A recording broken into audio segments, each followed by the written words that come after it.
আগের দিনকে আমরা পড়েছিলাম মরুভূমি অঞ্চলে কীরকম ধরনের মানুষ পাওয়া যায় বা সেখানকার উদ্ভিদ প্রাণীর কিছু কিছু বৈশিষ্ট্য আমরা পড়েছি। আজকে যেটা আমরা পড়ব মেরু অঞ্চলের জীবজগৎ, অর্থাৎ মেরু অঞ্চল কাকে বলছে। পৃথিবীর উত্তর দক্ষিণ মেরুকে ঘিরে যে ভৌগোলিক অঞ্চল রয়েছে তাকে আমরা বলা হয়ে থাকে মেরু অঞ্চল। উত্তর মেরুটাকে বলা হয়ে থাকে আর্কটিক বা সুমেরু, দক্ষিণ মেরুকে বলা হয়ে থাকে আন্টার্কটিকা বা কুমেরু অঞ্চল বলা হয়। আর্কটিক অঞ্চলটা হয়ে প্রায় সমস্ত সুমেরু মহাসাগর তাকে ঘিরে ইউরোপ, এশিয়া, উত্তর আমেরিকা মহাদেশের উত্তরাংশের দেশ বা তার প্রান্তসমূহ। আর আন্টার্কটিকা অঞ্চলটা হচ্ছে আন্টার্কটিকা মহাদেশ, তাকে ঘিরে কুমেরু মহাসাগরের অঞ্চলসমূহ। তার মানে কোনটা কার কতটা দূর সীমানা সেটা এখানে বলা আছে। এবার হচ্ছে টুকরো কথাটা বলতে হবে।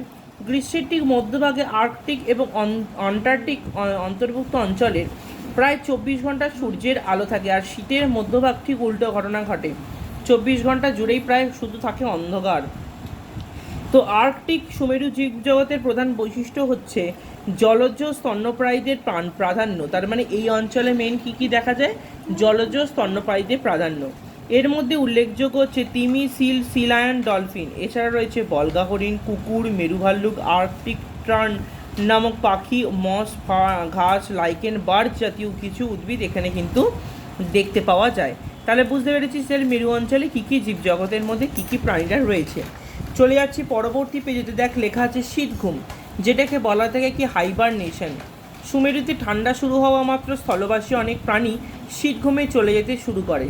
এই সময় এরা চলাফেরা করে না, দেহের তাপমাত্রা খুব কমে যায়, হৃদস্পন্দন, শ্বাসক্রিয়ার হার কমে যায়। কোনো শীতঘুমে যাওয়া প্রাণী আবার গর্তের মধ্যে তো খাবার জমিয়ে রেখে দেয়, কারণ তারা অন্য জায়গায় গিয়ে খাবারকে ধরে খেতে পারে না। ঠিক আছে, তাহলে সেটাকে কি বলা হয় থাকে শীতঘুম বলা হয়। ঠিক আছে, তাহলে শীতঘুম মানে হচ্ছে শীতকালে তারা ঘুমিয়ে থাকবে, তারা অন্য কিছু কাজ করবে না। চলে যাচ্ছি পরিযান। এক বাসস্থান ছেড়ে অন্য বাসস্থানে যাওয়াটাই হচ্ছে পরিযান। ম্যাপ বা কম্পাসের সাহায্যে ছাড়াই নানা রকম প্রাকৃতিক চিহ্ন দেখে সুমেরুর বহু পাখি বল্গা হরিণ খাদ্যের সন্ধানে বাচ্চা দেওয়ার জন্য ঠান্ডা জায়গা ছেড়ে অপেক্ষাকৃত গরম জায়গা পাড়ি দেয়।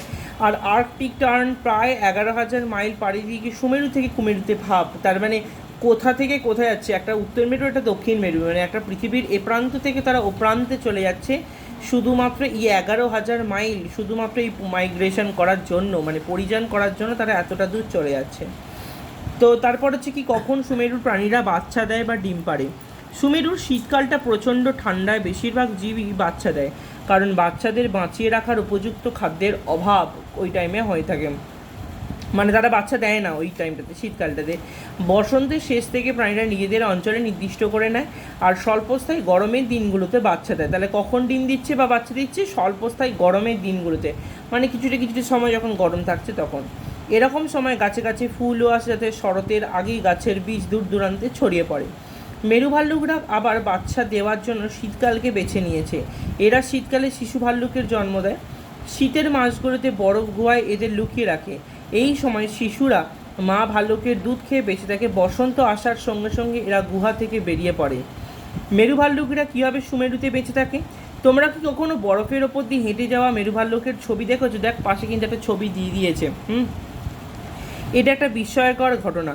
ভাল্লুকদের গায়ের সাদা লোম বরফ আর তুষারের রঙের সঙ্গে মিলে যাচ্ছে এবং যার ফলে চেনাই যাচ্ছে না।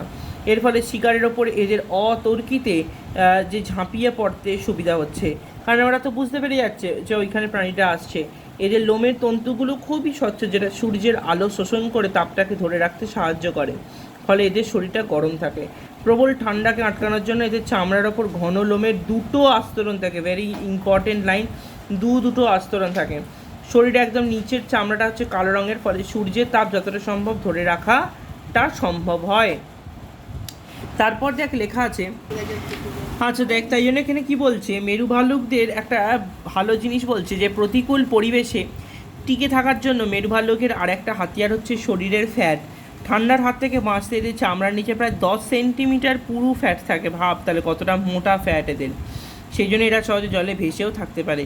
ফলে সাঁতার কাটার জন্য মেরু ভাল্লুকরে পায়ের থাবাগুলো আংশিকভাবে জোড়া থাকে, অর্থাৎ এদের পায়ের থাবা, দেখ এখানে একটা ছবি দেওয়া আছে পায়ের থাবার, সেকেন্ড ছবিটা দেখ, পায়ের থাবাটা পুরো জুড়ে আছে, মানে কখনো এই যে মাঝখানে যে আমাদের হাতের ফাঁকগুলো রয়েছে এই ফাঁকগুলো কিন্তু ওদের নেই, যার ফলে বড় ভারী সামনের পাও এই কাজে কিন্তু সাহায্য করে থাকে। এছাড়া এদের চোখের জলের অনেক নিচের জিনিস দেখতে বা চিনতে সাহায্য করে, মানে জলের নিচে সব জিনিস এরা দেখতে পায়।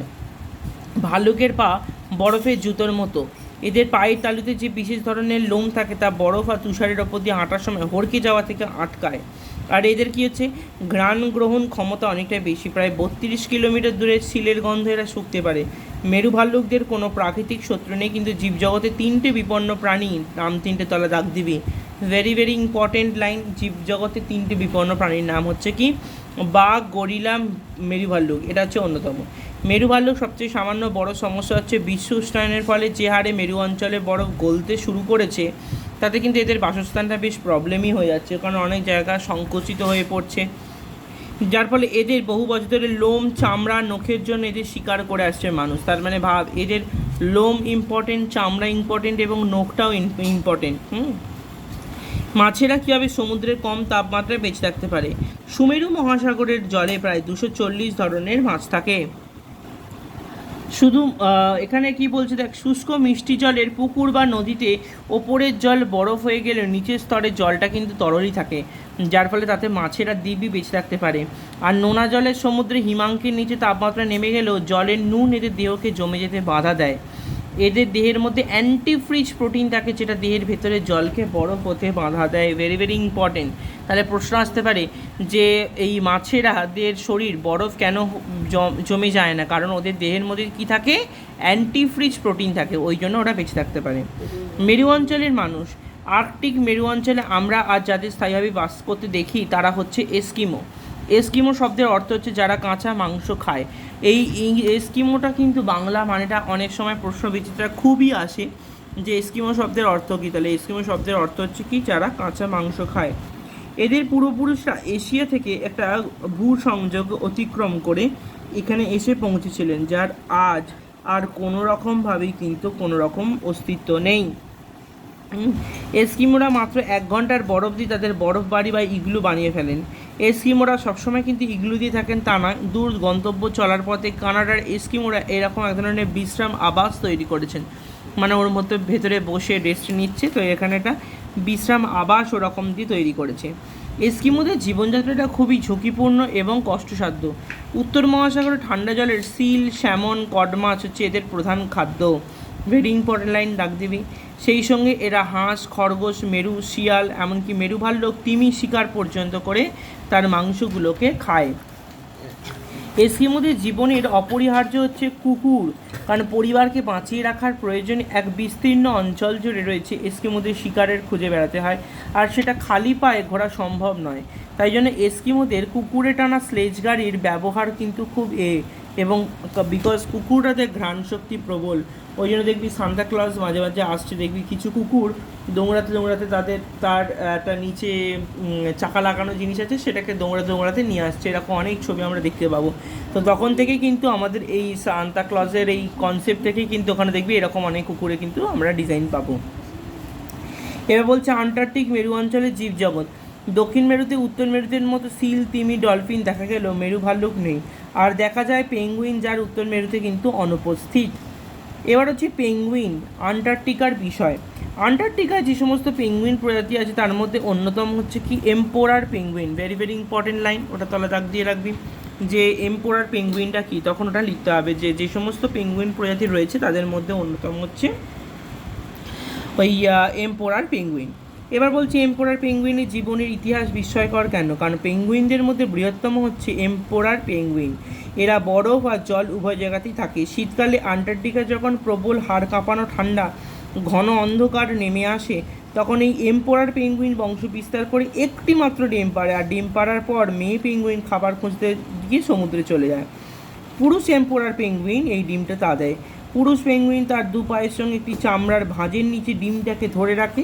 ডিমে তা দেওয়ার সময় প্রায় 2 মাস হয়ে যায়। এরকম সময় পুরুষ পেঙ্গুইনরা অনেকে আবার একসঙ্গে জড়াজড়ি করে থাকে। দীর্ঘ সময় কিছু না খাওয়ার ফলে এদের ওজনটা আবার কমে যায়, কিন্তু ডিম ফুটে বেরোনো বাচ্চাটাকে পুরুষরা প্রথমেই খাওয়ানোর দায়িত্ব নেয়, তারপর মা আর বাবা দুজনকেই বাচ্চাকে বড় করে দায়িত্ব নেয়। পাখিরা তারপর বাচ্চা পাখিরা চড়ে বসে, যাতে প্রথমবার জলের সংস্পর্শে আসছে, এবং বিভিন্ন প্রাণীদের ধরে ধরে ও খেতে শিখতে পারে। তাহলে এই বয়সটাতে দেখ, তাহলে একটা পেঙ্গুইনের জীবনযাত্রা কীভাবে সম্পন্ন হচ্ছে সেটা কিন্তু বলে দিয়েছে। এখন যেটা পড়বো সেটা হচ্ছে পেঙ্গুইনকে কীভাবে সংকটপূর্ণ অবস্থায় এসে দাঁড়াচ্ছে। আচ্ছা, তাহলে তো এরপর আমরা পড়ছি যেটা পেঙ্গুইনের সংকট কীভাবে হলো। ফ্যাটের লোভে ষোড়শ শতাব্দী থেকে মানুষ পেঙ্গুইন শিকার করতে শুরু করলো। পেঙ্গুইনের তেল থেকে বিভিন্ন কারখানায় সাবান, জ্বালানি তৈরি শুরু হয়ে গেল। পেঙ্গুইনের তেল থেকে এমনকি ওষুধও তৈরি হতো। পেঙ্গুইনদের পালক, জামাকাপড়, টুপি, জুতো এবং ব্যাগ তৈরির কাজে ব্যবহার করা হতো। তার মানে ভাব ওদের চামড়াটা কতটা বেশি ইম্পর্টেন্ট। 1905 সালে আন্তর্জাতিক পক্ষী মহাসভা পেঙ্গুইনদের রক্ষা করার জন্য একটা আবেদন জানিয়েছিল। 1959 সালে 12টা দেশ আন্টার্কটিকার সেই চুক্তিতে সই করে। এর ফলে প্রচুর জায়গায় এই পেঙ্গুইনদের রক্ষা করাটা সম্ভব হয়েছে। এবার যেটা পড়বো, আন্টার্কটিকায় কীভাবে পরিবেশ দূষণ হচ্ছে। দেখ, পৃথিবীর সবথেকে কম দূষিত স্থানটাই হচ্ছে কিন্তু আন্টার্কটিকা। মানুষ সেই জায়গাতে দূষিত করতে শুরু করে দিয়েছে। আন্টার্কটিকা যদি কোনো দূষিত পদার্থ পাওয়া যায়, দেখা যায় তার উৎস হচ্ছে পৃথিবীর অন্য জায়গা। তার মানে ভাব, মানুষ এখানকার ডাস্টবিনকে ওখানে ফেলে আসছে। মানুষের ব্যবহৃত নানা রকম ক্লোরোফ্লোরোকার্বন, হ্যালোন জাতীয় যৌগ আন্টার্কটিকার ওপরে থাকা ওজোন স্তরের ঘনত্বকে কমিয়ে দিয়েছে। অর্থাৎ ওজোন স্তরের ওজোন অণুর সংখ্যা আগের চেয়ে কমে গেছে। ফলে আক্রান্ত ক্ষতিকারক অতিবেগুনি রশ্মি আগের চেয়ে বেশি পরিমাণে পৃথিবীতে এসে পড়ছে। ফলে মানুষের ত্বকে ক্যান্সার, চোখে ছানি পড়া, জলে বসবাসকারী নানা রকম আণুবীক্ষণী প্রাণীদের সংখ্যা কমে যাওয়ার জন্য ক্রমাগত বেড়ে যাচ্ছে। আন্টার্কটিকায় জাহাজে চলাচল ক্রমশ বাড়ছে, যার ফলে সমুদ্রের জল চুঁইয়ে পড়া তেল এগুলো মিশে যাচ্ছে। মাছ ধরার জাল, যন্ত্রপাতি, দড়ি, বাক্সের ক্রমাগত ব্যবহার করে এই পাখি এবং সিলেরা যখন তখন আটকে কিন্তু তারা মরে যাচ্ছে। ঠিক আছে, যেমন এখানে দেখ বিভিন্নভাবে গাছের ছবি দিয়েছে, এই যে বরফ গলে যাচ্ছে, আর এখানে অর্ধেক জায়গা জমি সব বরফে ঢেকে গেছে। ঠিক আছে, চলে যাচ্ছি তার পরের পেজেতে। দেখ, পরের পেজে এমন কিছু জিনিস লেখা নেই, এই পেজেতে পড়তে হবে, মানে 273 নম্বর পেজেতে পড়তে হবে। IUCN এই ফুল ফর্মটা পড়তে হবে। কী নাম লেখা আছে দেখ, international union for the conservation of nature and natural resources নামক একটি আন্তর্জাতিক সংস্থা বিজ্ঞানী জীবদের একটা তালিকা প্রকাশ করেছেন, যেটার নাম হচ্ছে কি রেড ডেটা বুক, যার নামটা হচ্ছে কি রেড ডাটা বুক। তাহলে প্রশ্ন আসতে পারে রেড ডাটা বুকটা কি, তাহলে প্রশ্ন হবে কি IUCN নির্মিত বা IUCN নামের একটি সংস্থা বিপন্ন প্রজাতির তালিকা প্রকাশ করেছেন, তার নাম হচ্ছে রেড ডাটা বুক। তাদের কতগুলো ভাগ করা হয়েছে, কি কি নাম দেওয়া আছে দেখ, বিলুপ্ত, বন্য, পরিবেশ বিলুপ্ত, অতি সংকটাপন্ন, বিপন্ন, বিপদগ্রস্ত, কম বিপদগ্রস্ত, তথ্য অনুপস্থিত। তথ্য অনুপস্থিত মানে এমন একটা প্রাণীর অস্তিত্ব পাওয়া গেছে, তার সেই মানুষটা কোনো এলাকার সেই মানুষ চেনেই না যে সেই রকম একটা বস্তু আছে। যখন তখন অন্য কোনো প্রাণীকে ওপরের মাপকাঠিতে ফেলা যায় না, তখন সেটাকে সমীক্ষা করায় ওই এমন গোষ্ঠীতে রাখা হয় যেখানে সে বুঝতে পারছে। ঠিক আছে, তার মানে এইটাই হচ্ছে আমাদের কিন্তু মেন জিনিস, এই কীভাবে রেড ডাটা বুকের মধ্যে সমস্ত কিছু নথিপত্র করে রাখা হয়। এবার দেখ বলছে কি বিপন্ন জীবকে কীভাবে বাঁচানো সম্ভব। তার মানে বিপন্ন প্রজাতির জীবগুলো যাতে নষ্ট না হয়ে যায় বা হারিয়ে যাতে না যায়, সেটার জন্য আমাকে কী করতে হবে, বাঁচাতে হবে। তাই জন্য দেখ বলছে বহু প্রাচীনকাল থেকে বিভিন্ন বিপন্ন জীবকে রক্ষা করার জন্য নানা দেশে নানা রকম প্রচেষ্টা গ্রহণ করা হয়েছে। দেখ তাদের মধ্যে একটা পদ্ধতির নাম লেখা হয়েছে জিন ব্যাংকস। কী নাম নেওয়া হয়েছে, জিন ব্যাংকস। প্রাকৃতিক সম্পদের অন্তর্গত জীববৈচিত্র্যের সংরক্ষণের জন্য একত্রে জিন ব্যাংকস বলা হয়। একে দুটো শ্রেণীতে ভাগ করা হয়েছে, একটা হচ্ছে ইনসিটু আর একটা হচ্ছে এক্সিটু। ইনসিটু সংরক্ষণ কাকে বলছে দেখ, বিপন্ন প্রজাতির উদ্ভিদ প্রাণীকে যখন তাদের প্রাকৃতিক পরিবেশে সংরক্ষণ করা হয় এবং জীবের স্বাভাবিক বাসস্থান বা মানুষের তৈরি বনকে সংরক্ষিত বন বলে ঘোষণা করা হয়, তাদের নাম হচ্ছে যেমন অভয়ারণ্য, ন্যাশনাল পার্ক, বায়োস্ফিয়ার রিজার্ভ, ভূপ্রাকৃতিক দৃশ্য, এইগুলোকে বলছে কি ইনসিটু সংরক্ষণ বলছে। আর যে সমস্ত জীবকে কোনোভাবেই তাদের স্বাভাবিক বাসস্থানে রাখা যায় না, তাদেরকে অন্য জায়গায় ট্রান্সফার করে দিতে হয়। যেমন চিড়িয়াখানাতে কী করা হচ্ছে, বিভিন্ন বাইরের দেশ থেকে পাইথন, অ্যানাকোন্ডা ওগুলোকে নিয়ে এসে রেখে দিয়েছে। তারপরে যে জিরাফ এনে রেখে দিয়েছে, সে অন্য জায়গা থাকে। উটও আছে কিন্তু, ঠিক আছে, তাহলে যদিও উটকে রাখার মতো পজিশান নেই, যে জন্য উটকে রাখা যায়নি, তাহলে জিরাফ আছে, তারপর হচ্ছে বড় বড় ক্যাঙ্গারুগুলো আছে, তো সবই এখানে কিন্তু পাওয়া যাচ্ছে। তাহলে বাইরে থেকে নিয়ে এসে এখানে কিন্তু রেখে দেওয়া হয়েছে, তো সেগুলোকে বলছে কিন্তু এক্সিটু সংরক্ষণ। তো এরকম ওই জন্য দেখ নিচেটা চার্ট দিয়ে দিয়েছে। দেখ এখানে কিন্তু এই এক্সাম্পলগুলো পড়তে হবে, যে ন্যাশনাল পার্ক কী কী আছে, করবেট, কাজিরাঙ্গা, কানহার, সুন্দরবন। অভয়ারণ্যের এক্সাম্পল পড়বি চাবড়ামারি, সজনেখালি, লথিয়ান। বায়োস্ফিয়ার রিজার্ভের মধ্যে সুন্দরবন, নীলগিরি, নন্দাদেবী। আচ্ছা, চিড়িয়াখানা, অ্যাকোয়ারিয়াম, গেম ফার্মস, আরও অরবেরিয়া, বোটানিক্যাল গার্ডেন, জিন সংরক্ষণ, বীজ ও কোষ সংরক্ষণ, কলা পোষণ, এগুলো সবই কিন্তু কৃত্রিম পরিবেশে বা কৃত্রিম প্রচেষ্টার মাধ্যমে কিন্তু সংরক্ষণ করার পদ্ধতি। নেক্সট যেটা পড়ব সেটা হচ্ছে কি, বসুন্ধরা শীর্ষ সম্মেলন। বসুন্ধরা শীর্ষ সম্মেলনটা কি না, 1992 সালে ব্রাজিলের রিও ডি জেনেরিওতে পরিবেশ বিষয়ক একটি বিশ্ব সম্মেলন অনুষ্ঠিত হয় এবং এই সম্মেলনে পরিবেশের বিভিন্ন সমস্যা এবং তার নিয়ন্ত্রণের জন্য 21 দফা কর্মসূচিকে গ্রহণ করা হয়। একেই অ্যাজেন্ডা 21 বলা হয়। এর মধ্যে বিষয়গুলো হলো স্থিতিশীল উন্নয়ন, বনের সংরক্ষণ, তাপমাত্রা নিয়ন্ত্রণ, জল সম্পদের সঠিক ব্যবহার, সমুদ্রের সুরক্ষা, জীববৈচিত্র্য সংরক্ষণ, মানুষের স্বাস্থ্যের সুরক্ষা ইত্যাদি। তাহলে এইগুলো হচ্ছে কিন্তু বসুন্ধরা শীর্ষ সম্মেলনে কিন্তু এই অ্যাজেন্ডা 21 মানে 21 দফা কর্মসূচিকে গ্রহণ করা হয়েছিল। ওই জন্য ওর নামই হয়ে গেছে 21 দফা সম্মেলন বা বসুন্ধরা সম্মেলন। 21 দফার কর্মসূচি বা অ্যাজেন্ডা 21 বলা হয়ে থাকে। ক্লিয়ার? আচ্ছা, এবার যেটা পড়বো কতগুলো বিপন্ন বন্যপ্রাণী এবং তাদের সংরক্ষণের মধ্যে, যেমন দেখ একটা নাম বলেছে কি, তার নাম হচ্ছে কি শকুন। তো শকুনদের বেশ বড় বড় চেহারা রয়েছে, ঠিক আছে, এবং তাদের দেখতে কিন্তু মোটেই সুন্দর নয়। কালচে খয়েরি শরীর, রোগা, লম্বা পালকহীন, বেঁকা গলা। এই লম্বা গলা পশুর মৃতদেহের মধ্যে ঢুকিয়ে দেয় এবং খাবারটা সংগ্রহ করার জন্য। তাহলে মরা পশু পড়ে আছে, তার কোনো একটা অংশ থেকে খাবলে খেয়েছে, ওখানের মধ্যে মুখটা ঢুকিয়ে নিয়ে এরা খেতে পারে। বিশ্রামের সময় তাদের পেছন দিকে সাদা অংশ দেখা যায় এবং তারা ওড়ার সময় ডানাগুলো মেলে দেয়, তখন নিচের সাদা পালকগুলো কিন্তু সবাইকে দেখে কিন্তু চেনা যায়। সাফাই কর্মী হিসেবে শকুন কেন বলছে, কারণ শকুন কি করছে, গ্রামেগঞ্জে বা শহরের ঝাঁকড়া গাছে শকুনরা থাকতো, দল বেঁধে অপেক্ষায় থাকতো এবং একটা কখন মরা পশু আসবে। ভাগাড়ে অন্য কোথাও মরা পশুর দেহ পেলেই এরা কিন্তু ছুটতে চলে যায় এবং প্রয়োজনীয় খাবার সংগ্রহ করতো।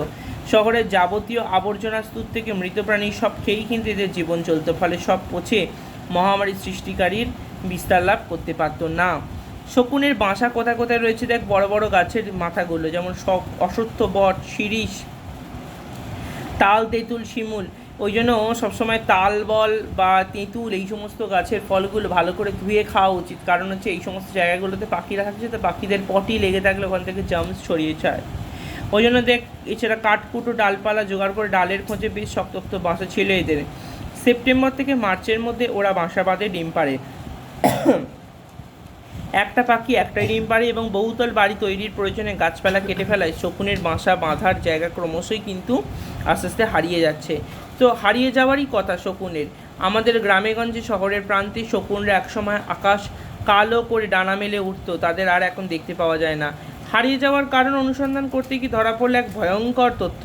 কী তথ্য? শকুনের দল সাধারণত মৃত পশু পাখিদের খেয়েই বেঁচে থাকতো। পোষা গরু মোষদের বিভিন্ন রকম অসুখ, বিশেষত হাড়ের অসুখকে দেওয়ার জন্য এক ধরনের বিশেষ ওষুধ ডাইক্লোফেনাক, কী বলা আছে, ডাইক্লোফেনাক, এটা ব্যথা কমানোর জন্য দেওয়া হতো। মানে বিভিন্ন রকম গরু, ছাগল, মোষ, ভেড়া এদেরকে দেওয়া হতো। যেমনি এটা দেওয়া হতো, তা এবার যখন তারা মরে যেত, মরে গেলে কী হতো, তাদের শরীরের মধ্যে তো ওই বিষটা তো থাকতো, ডাইক্লোফেনাকটা জিনিসটা থাকতো। এবার একটা শকুন যখন গিয়ে খেতে যেত, ওই জন্য বলছি ডাইক্লোফেনাক যখন শকুনের কিডনি বা বৃককে নষ্ট করে দিত, মানে ওদের ওষুধটা গিয়ে যখন খেত তখনও নিজের শরীর খারাপ হয়ে যেত। তো একটা সময় যত্রত মরে পড়ে থাকতে দেখা যেত শকুনের দলকে, কারণ তারা তো ওইটা খেয়ে ফেলেছে না, ওই জন্য। এছাড়াও এখন আর গ্রামেগঞ্জে মরা গবাদি পশু ভাগাড়ে না ফেলে পুঁতে দেওয়া হয়, যার ফলে কিন্তু খাদ্য সংস্থান অনেক কমে গেছে, কিন্তু খাদ্যের অভাবে শকুনের ছানারা প্রায় কিন্তু মারা যায় এবং শকুনের সংরক্ষণও করা হচ্ছে। কি করা হয়েছে? ডাইক্লোফেনাক 2006 সাল থেকে নিষিদ্ধ করা হয়েছে এবং যাতে শকুন অনেকদিন বাঁচে। আবার এদের জীবনের বিকাশ বেশ ধীর গতিতে হয়, তাই শকুনকে আবার তার আগের জায়গায় ফিরিয়ে আনতে বেশ কয়েক দশক লেগে যাবে। ভারতবর্ষের বিভিন্ন জায়গায় শকুন পুনর্বাসন কেন্দ্র খোলা হয়েছে, তার মধ্যে হরিয়ানার পিঞ্জন ভেরি ইম্পর্টেন্ট, ডাকদেবী হরিয়ানার পিঞ্জন, এবং পশ্চিমবঙ্গের উত্তরে রাজা ভাত খাওয়া একটা জায়গার নাম, ঠিক আছে, রাজা ভাত খাওয়া। এগুলো হচ্ছে শকুনের বন্যপ্রাণী সংরক্ষণের আইনের মধ্যে কিন্তু রয়েছে। সো ভেরি কেয়ারফুল, নামগুলো কিন্তু পরিষ্কার পরিচ্ছন্ন করে পড়তে হবে, না হলে কিন্তু উল্টো পাল্টা হবে। আচ্ছা, তারপর হচ্ছে দেখ বন্য বিড়াল। সাইবেরিয়ার বরফ ঠান্ডা এলাকা থেকে আমাজনের সূর্যের আলো না পৌঁছানো বর্ষাবন কিংবা লাদাখের মরু এলাকা থেকে পশ্চিমবঙ্গের জলাভূমি বাঁধাবন ভূপ্রকৃতির আবহাওয়ার এই চরম বিপরীত অবস্থাতে গোটা পৃথিবী জুড়ে যে প্রাণীরা টিকে রয়েছে তার মধ্যে বেড়াল জাতীয় বা বন্য বিড়াল একটা প্রাণী। বন্য বিড়াল বলতে গেলে আমরা সাধারণত বাঘ, সিংহ, চিতাবাঘ কি বুঝি। বাঘ আমাদের একটা জাতীয় পশু এবং রাজ্য পশু হচ্ছে কিন্তু বন্য বিড়াল। তো ভেরি ভেরি ইম্পর্টেন্ট, ওটা তাহলে রাখ দিয়ে রাখ। পশ্চিমবঙ্গের রাজ্য পশুকে, তাহলে পশ্চিমবঙ্গের রাজ্য পশুকে বন্য বিড়াল, নাম তার হচ্ছে মেছো বিড়াল বলা হয়ে থাকে। ক্লিয়ার?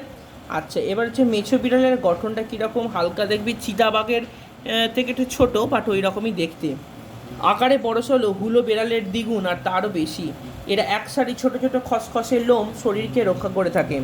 গায়ের রঙটা মেয়েটি ধূসর জলপাই রঙের মতো খয়েরি মেশানো, ধূসর রঙের সারা গায়ে লম্বা লম্বা ছোপ আছে, আর মাথায় থেকে ঘাড় পর্যন্ত 4 থেকে 6টা কালো ডোরা রেখা নেমে গেছে। বেটে মোটাসোটো লেজ বরাবর কালো দাগের পটি। সামনের পায়ের আঙুলের মাঝখানে চামড়া অনেকটাই জোড়ার মতো থাকে। খালবিল, ঝিল, বাদাবনের জলাভূমি থেকে ঝোপ জঙ্গল, মানে সব জায়গাতেই এদের দেখতে পাওয়া যায় এবং এদের মেন খাবারটা পড়তে হবে। এরা কাঁকড়া, শামুক, ইঁদুর, পাখি এদেরকে মেরে মেরে খায় আর কি, ঠিক আছে। মেছো বিড়ালকে কেন সংরক্ষণ করা হচ্ছে, কিন্তু যেখানে আজ এককালে ঝোপ জঙ্গল, খাঁড়ি, নল এগুলো তৈরি হয়েছে, বড় বড় রাস্তা, আবাসন প্রকল্প, শপিং মল, আগেও তৈরি হয়েছে কলকারখানা, ইটভাটা, ফলে কখনো কখনো হাসি মুরগির লোভে মানুষের কিন্তু কী হয়েছে, বসতি এলাকায় চলে আসতে বাধ্য হচ্ছে, আবার মানুষের মধ্যে মারাও পড়ছে কিন্তু। তো ওই জন্য বলছে এদের সুরক্ষিত না করে এদের হত্যা করা সম্পূর্ণ বন্ধ না হলে পৃথিবী থেকে একটা টাইমের পর এরা কিন্তু হারিয়ে যেত। ওই জন্য বলছে মেছো বিড়াল কিন্তু একটা বিপন্ন প্রজাতির প্রাণী, ঠিক আছে। তো আজকে আমরা এই গঙ্গার শুশুকের আগে অবধি আমরা আজকে পড়লাম, ঠিক আছে। তো বাকি পড়াটা পরের দিনকে গিয়ে শেষ করে দেবো।